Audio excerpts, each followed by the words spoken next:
Bueno, yo voy a empezar haciendo un poco de disclaimer. Esta es la primera de 6 entrevistas, es la primera vez que lo hacemos en este foro. Es un reto para mí, espero sobrevivir. Tengo las... Sobrevive siempre. Sobreviviremos, además como el sector energético sobrevive a todo, incluso un apagón masivo, pero vamos, para mí es un reto. De todas formas, os invito a que estéis aquí porque todo lo que queríais saber del sector, sobre todo del último apagón, vamos al último y espero que no haya más, lo vais a saber hoy, porque estáis en el momento adecuado con las personas que más saben en estos momentos del sector. Hemos tenido la suerte, hay otros foros, seguramente, pero voy a hacer un poquito de autopromo, pero en este foro hemos conseguido tener a 6 personas que son las personas claves en este momento en España del sector energético en general. Empezamos con Francisco Reynés, que yo cada vez que te hago una entrevista, que ya van varias, yo me siento cada vez más pequeño porque te veo a ti cada vez más grande. La última vez que he adelgazado 5 kilos desde la última vez que nos vimos. No en ese sentido. Te lo prometo, además. Y se puede hasta notar un poco. Sí. He decidido dejar de tomar postre, que es lo que más me gusta. La última vez que te entrevisté era en Barcelona hace unas semanas y te acababan de nombrar patrono de la Fundación La Caixa. Ahora explicaré lo que significa la Fundación La Caixa, si no lo explicas tú.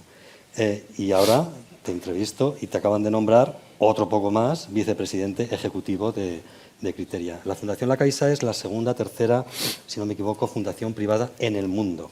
¿Vale? Y Criteria es el mayor holding privado industrial, empresarial en España. Y además tiene la enorme responsabilidad de nutrir con recursos a la Fundación La Caixa, que es posiblemente una obra social encomiable.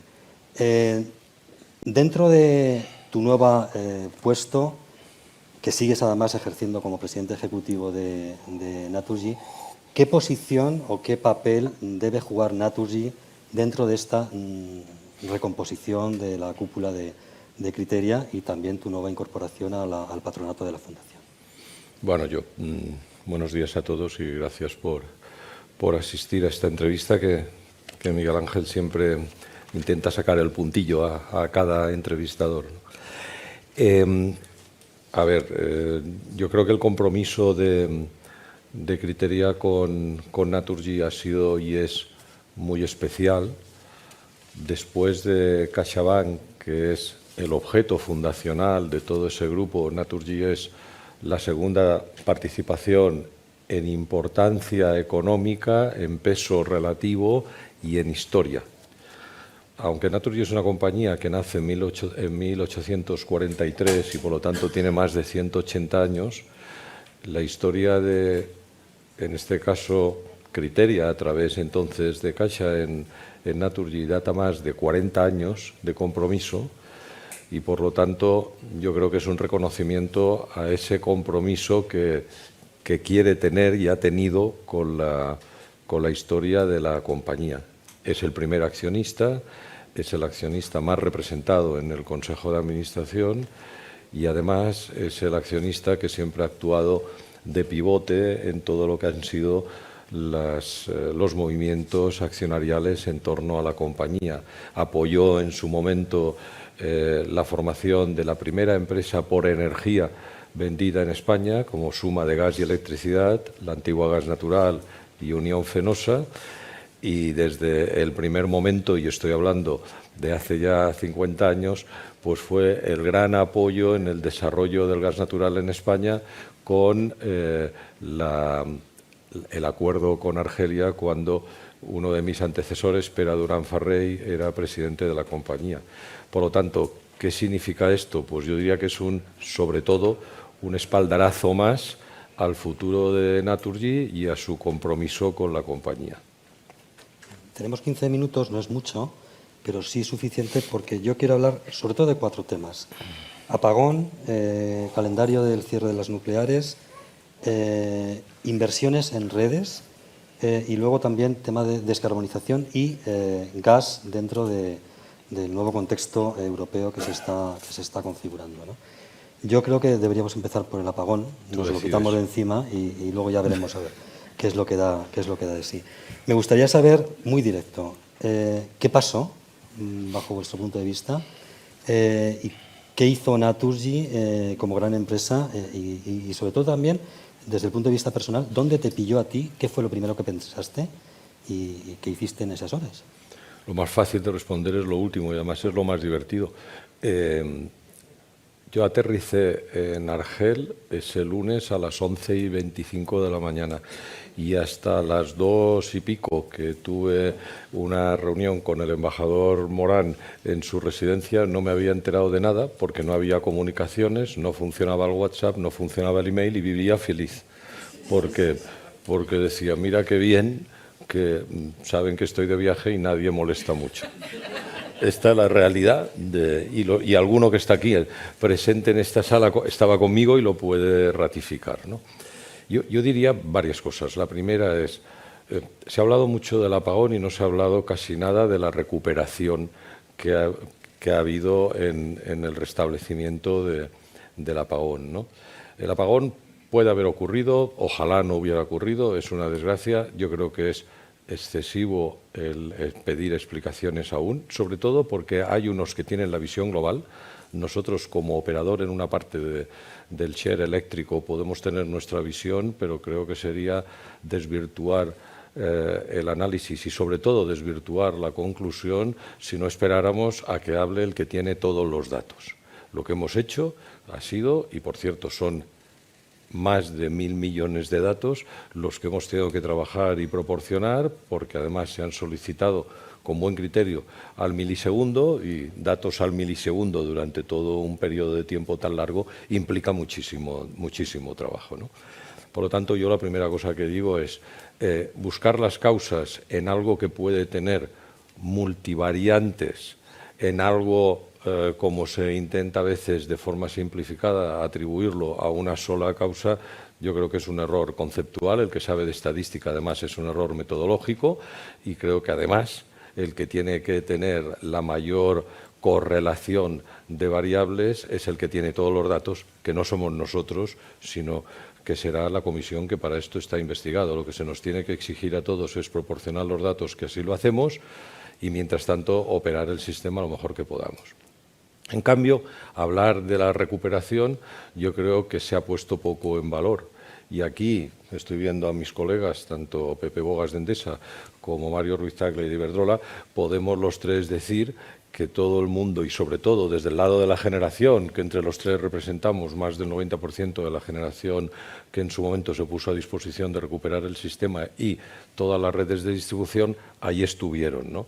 Hay ejemplos, y no voy a decir ninguno en concreto, porque son varios, que los hemos vivido incluso en países más evolucionados de nosotros, que problemas como el que ocurrieron tardaron días en recuperarse. Y en España en menos de 12 horas se recuperó todo el territorio. Por lo tanto, yo creo que aquí hay que poner en valor el trabajo desde el operador del sistema, el transporte de electricidad y la distribución que se pudo hacer con la recuperación de la generación, que se tiene que hacer como se hizo para balancear el sistema, porque si no se puede desbalancear, ¿no? Es verdad que en los últimos años ha habido un flujo de generación en la península ibérica, y la generación se está concentrando cada vez más en el sur y en el oeste, y en cambio el consumo se está concentrando más en el norte y en el este, ¿no? Distinguiendo Madrid como norte. Por lo tanto, pues es evidente que esto, y voy a ligarlo con las redes, tiene que trabajarse y adecuarse, porque el mallado de la red que existía hace 20 años correspondía a una geografía de generación diferente a la que hoy tenemos, ¿no? Y en ese sentido, pues también hay que tener presente pues que toda esa, entre comillas, necesidad de mayor inversión en redes de transporte y de distribución para adecuarse a una distribución de la generación diferente a la que había, es una necesidad. No estoy diciendo que esto fuera la causa ya la dirán los que lo tienen que decir, ¿no? La otra cosa es que también es verdad que, como se ha dicho, había mucha producción asíncrona, pero es que esto va a ser el día a día de los próximos muchísimos años, esperemos, ¿no? Porque se están incorporando tecnologías limpias, pero que tienen esa característica mecánica, pues así es la vida, ¿no? Y la tercera es que también se ha puesto de manifiesto la necesidad y el valor de las tecnologías de respaldo. Y en este sentido, las tecnologías de respaldo de generación, y hablo también un poco de mi casa, como nosotros que tenemos una flota muy importante de turbinas de gas, pues hemos puesto a disposición del mercado diario y del mercado de restricciones para poder evaluar un balanceo del sistema. Dicho todo esto, resumiendo todo esto, pues seguro que de las conclusiones que se sacan se podrá prever que no vuelva a ocurrir, pero pongamos también en valor de que una vez ha ocurrido, la recuperación ha sido ejemplar. Antes de cambiar de tercio del apagón, ¿crees que como pronto las conclusiones van a tener como muy pronto, más tarde de 3 meses? ¿Crees que es un periodo en el que suficientemente amplio, suficientemente largo, excesivamente largo? Como se ha dicho, las compañías privadas no participamos en esta comisión de investigación. Lo que hacemos es dar los datos a la comisión de investigación, ¿no? Lo que vemos es que seguimos dando datos, por lo tanto, que aún no esté acabado es lógico, porque si no ya no nos pedirían nada más si se hubieran llegado a conclusiones, ¿no? Entonces, cuando dejemos de tener datos, se supone que esto servirá para tener conclusiones, pero mientras nos pidan datos... Uno de los temas que ha surgido o resurgido a raíz del apagón ha sido el tema de las redes, que ya lo has tocado, pero otro tema ha sido el de las nucleares, bastante bipolar, nucleares sí, nucleares no. Vosotros participáis en alguna nuclear. ¿Cuál es tu punto de vista sobre el tema de las nucleares? Y sobre todo, ¿por qué todavía no habéis llegado a un acuerdo las eléctricas entre vosotras mismas para plantear una solución al Gobierno sobre Almaraz? Yo ya entiendo que periodísticamente es más interesante decir que hay desacuerdos que acuerdos, porque el acuerdo vende poco la noticia, pero yo creo que todos tenemos una visión bastante similar de lo que se tiene que hacer. Y lo que voy a decir seguro que no extrañará a mis colegas de Consejo de CENAT, que es la compañía que agrupa tanto Trillo como Almaraz y que están ahí sentados. La primera cosa de decir es, se ha dicho mucho sobre las nucleares y en concreto sobre la postura de Naturgy respecto a las nucleares, intentando mezclarla o contaminarla con el hecho de que nosotros éramos contrarios a las nucleares porque teníamos turbinas de gas. Esto no es verdad, entre otras cosas porque los que lo dicen es que no entienden nada de energía y mucho menos de energía eléctrica. Una cosa es una tecnología de generación de base y otra es una tecnología de generación de respaldo, y una no come a la otra, son completamente complementarias, ¿no? Y en este caso la nuclear es una generación en base, entre otras cosas porque arrancar o parar una nuclear lleva días, mientras arrancar y parar un ciclo combinado lleva minutos. Por lo tanto, ya se ve que están en dos mercados totalmente diferentes, ¿no? Nuestra posición respecto a la postura de Almaraz es conocida por todo el mundo y lo voy a volver a decir de una forma muy simplificada, ¿no? Almaraz es la única central que hoy tiene permisos para operar 7 y 8 años, y esto, el Grupo 1 y el Grupo 2, y esto tiene su origen en aquel acuerdo que hicimos el sector con el Ministerio en el año 2019 del calendario de aterrizaje en el cierre nuclear. Si no hubiera sido así, lo lógico es que Almaraz disfrutara de un permiso de 10 años como disfrutan el resto de los operadores de los diferentes grupos nucleares, ¿no? Entonces, nuestra postura práctica es decir, bueno, pues, oye, hagamos una cosa muy sencilla, que es alarguemos a un permiso técnico como el que gozan el resto de reactores nucleares y, mientras tanto, repensemos. ¿Por qué repensemos? Porque del año 2019 al año 2025 han pasado muchas cosas, y como han pasado muchas cosas, tiene mucho sentido que entre todos, de una forma de colaboración y de una forma abierta y transparente, hablo del lado de la Administración y hablo del lado de las compañías propietarias de las centrales, pues podamos ver cómo se puede adecuar un nuevo calendario de cierre y unas nuevas condiciones del mapa de generación en España. Y esto es tan sencillo como lo que acabo de decir, y nada más. ¿Cuánto tiempo necesitáis para repensar? Y si ese repensamiento... No, es que no repensamos solos, repensamos con el resto, cada uno tiene una velocidad de pensamiento y tiene que estar en disposición. Yo creo que la cosa es muy sencilla. Primero pedir ese alargamiento y sentarnos. No hay una fecha concreta de 2, 3, No, pero es que la fecha no la puedo... Nosotros no somos los únicos, ni mucho menos. Además, no tenemos una mayoría, pero como sabes, en esta agrupación de empresas las decisiones se toman por unanimidad, pero estoy seguro que todos tenemos ganas de repensarlo. Pero el Gobierno está esperando a que vosotros mováis ficha.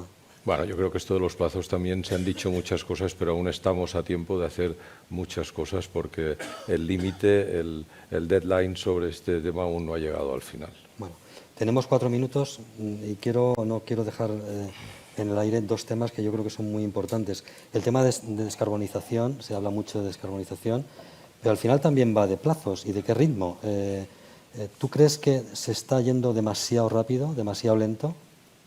A nivel europeo. A ver, yo creo que hay dos conceptos fundamentales que no han cambiado, ¿no? El primero es el gran objetivo que tiene Europa y sobre esto no es verdad que haya habido marcha atrás. Yo estaba en Bruselas lunes y martes, teníamos muchas reuniones, entre otras con la señora Jorgensen, que se llama igual que el comisario, pero es la directora general de Energía, y hablábamos precisamente de los objetivos de Europa, ¿no? La descarbonización sigue siendo un objetivo, pero como ya llevo yo diciendo hace tiempo, forma parte de un trilema, de un triángulo que tiene que ser equilátero. Descarbonizar, hacer que la energía sea asequible para todos y garantizar el suministro. Son los tres lados de un triángulo en donde no debería pesar una cosa más que la otra, ¿no? Y en ese sentido, Europa sigue apostando por la descarbonización, pero han introducido algunos matices, el informe Draghi en especial, hablando de que, ojo con lo que hagamos, que no se cargue, entre otras cosas, la competitividad de la industria europea, ¿no? Lo ha dicho antes Paco Riveras, el presidente de Gestam, hablando de la importancia de la competitividad de muchos factores de producción, y entre ellos ha citado la energía, respecto a, por ejemplo, la producción y la venta de coches, ¿no? Entonces, en ese sentido, yo estoy convencido que los objetivos de descarbonización están allí, pero que van a tener que, no digo relajarse, pero sí contemplar e incluir la seguridad de suministro y la asequibilidad de la energía. Por eso, desde nuestro punto de vista, no hay que ser tecnológicamente dirigistas, sino que hay que ser tecnológicamente neutrales. Y cuando digo tecnológicamente neutrales es no dejar de aprovechar otras tecnologías, y por ejemplo existen tecnologías en torno a los gases renovables que pueden ayudar a la descarbonización y que pueden ayudar a la asequibilidad y que pueden ayudar a la seguridad de suministro. De ahí viene nuestra apuesta a corto plazo por el biometano y a medio o largo plazo por el hidrógeno.